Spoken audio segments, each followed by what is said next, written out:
ইথিওপিয়ার প্রত্যন্ত বনাঞ্চলে বসবাসকারী একটি অনন্য আদিবাসী গোষ্ঠী রয়েছে, যারা লাঠির উপর ভর করে চলাফেরার জন্য বেশ বিখ্যাত। শুনতে বেশ অদ্ভুত লাগলেও বান্না উপজাতিরা ঠিক এভাবেই চলাচল করে। এই প্রাচীন প্রথা প্রজন্মের পর প্রজন্ম ধরে বয়ে আসছে এবং এই প্রথা তাদেরকে সংস্কৃতির সঙ্গে গভীরভাবে সংযুক্ত করে। বান্না উপজাতি ইথিওপিয়ার একটি ওমোটিক জাতিগোষ্ঠী, যারা লোয়ার ওমো উপত্যকায় বাস করে। মূলত এই উপত্যকাটির অবস্থান ওয়েইটো এবং ওমো নদীর মাঝামাঝি। 2007 সালের আদমশুমারি অনুসারে তাদের সংখ্যা প্রায় 47,000। তারা মূলত কৃষিকাজে নিয়োজিত। এই বান্না উপজাতীয় প্রবীণদের মতে বহু শতাব্দী আগে থেকেই তাদের লাঠিতে ভর দিয়ে চলাচলে তারা বয়ে আসছে। মূলত তাদের পৈতৃক জমির গভীরতা এবং জলাভূমিতে চলাচলের উপায় হিসেবে স্টিলের উপর হাঁটার প্রথার উৎপত্তি হয়েছে। অনেকে আবার এটা বলেন, যুবকরা গবাদি পশু পালন করার সময় বন্য প্রাণীদের আক্রমণ এড়াতে এরা চমৎকার উপায় হিসেবে এভাবে হাঁটার প্রচলন শুরু করে। তাদের এই লাঠি দিয়ে ভর দিয়ে হাঁটাকে স্টিলস ওয়াকিং বলা হয়। স্টিলস ওয়াকিং এই সম্প্রদায়ের উৎসব ও আচার অনুষ্ঠানে জনপ্রিয়। এই ঐতিহ্যের বাহক হল উপজাতীয় অবিবাহিত যুবকরা।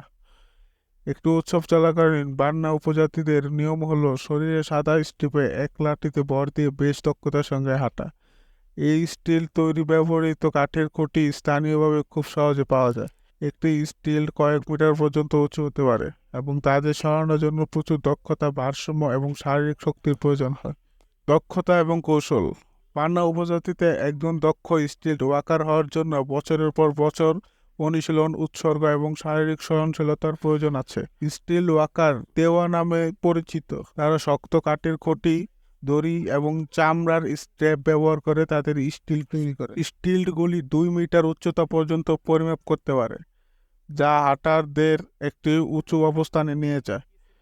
ভারসাম্য হলো হাঁটার চাবিকাঠি এবং বান্না উপজাতি এটি একটি অবিশ্বাস্য মাত্রায় আয়ত্ত করেছে। প্রতিটি পদক্ষেপের সাথে তেওয়া ব্যতিক্রমী বদ্ধতা, ছন্দ এবং নিয়ন্ত্রণ প্রদর্শন করে। শরীরের নড়াচড়াগুলি তরল এবং প্রায় অনায়াসেই মাধ্যাকর্ষণকে উপেক্ষা করে, কারণ তারা তাদের চারপাশের মধ্য দিয়ে সুন্দরভাবে হেলে যায়। তাদের ব্যতিক্রমী ভারসাম্যের বাইরে তেওয়া বিভিন্ন নৃত্য সদৃশ গতিবিধি অন্তর্ভুক্ত করে, যেমন উচ্চ লাথি, লাফ এবং গ্রিনন তাদের পারফরমেন্সে একটি শৈল্পিক ফ্লেয়ার যোগ করে। তাদের পায়ের গোড়ালিতে বেঁধে থাকা ঘণ্টা এবং র্যাটেলের ছন্দময় শব্দ তাদের পদক্ষেপের সাথে আসে, যা একটি মনোমুগ্ধকর শ্রবণ অভিজ্ঞতা তৈরি করে, যা চাক্ষুষ দর্শনকে পরিপক্ক করে।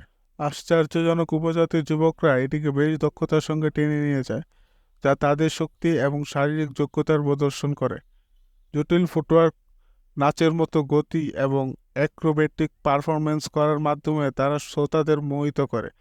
মূলত বান্না উপজাতি স্টিল হাঁটা প্রথার অসংখ্য সাংস্কৃতিক ও সামাজিক তাৎপর্য রয়েছে। অল্পবয়স্ক পুরুষদের জন্য এটি তরুণ থেকে প্রকৃতিদত্ত দিকে একটি পরিবর্তনের প্রতিনিধিত্ব করে। খুঁটিতে ভারসাম্য বজায় রাখা এবং সুন্দরভাবে হাঁটা গোত্রের কাছে একটি দৃঢ় বার্তা পাঠায় যে ছেলেটি দায়িত্বশীল, স্বাধীনচেতা, দৃঢ় ইচ্ছাসম্পন্ন এবং সিংহের মতো নির্মমতার সঙ্গে জীবনযাপন করতে আত্মবিশ্বাসী।